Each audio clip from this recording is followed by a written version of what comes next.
when an AI touches real users, real docs, and real tools. The question isn't, does it work? It's, can it fail safely and can you prove it? LLM Red Teaming means stress testing your AI with tricky, realistic inputs to find weaknesses before users do. It's not just unsafe content. It's reliability, vague users, conflicting docs, retrieval failures, and tool surprises. Modern LLM apps have new risk categories like prompt injection, sensitive info disclosure, and excessive agency when agents can act.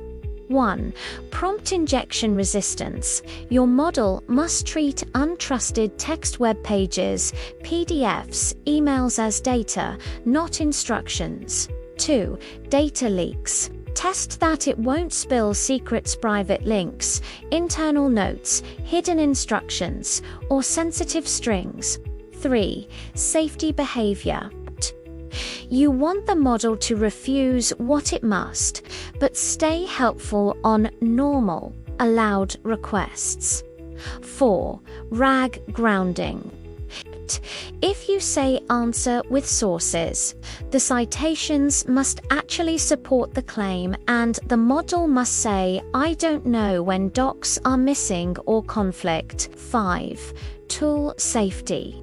Agents should propose actions in draft mode and ask approval before high-impact steps. 6. Reliability under stress. Long inputs, loops, weird formatting. The system should enforce limits and fail gracefully without blowing up cost.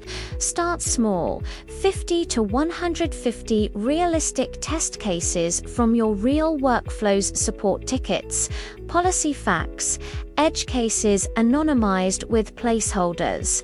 For each case, define expected behavior, answer plus cite, clarify, refuse, escalate, or draft-only action. Use a simple rubric. Quality 022, safety safe, borderline unsafe. Citations 022, and tool safety pass fail. Run the suite before major changes. After launch, sample real chats weekly and turn failures into permanent regression tests. Red teaming is how you find AI failures before users do and prove your system fails safely.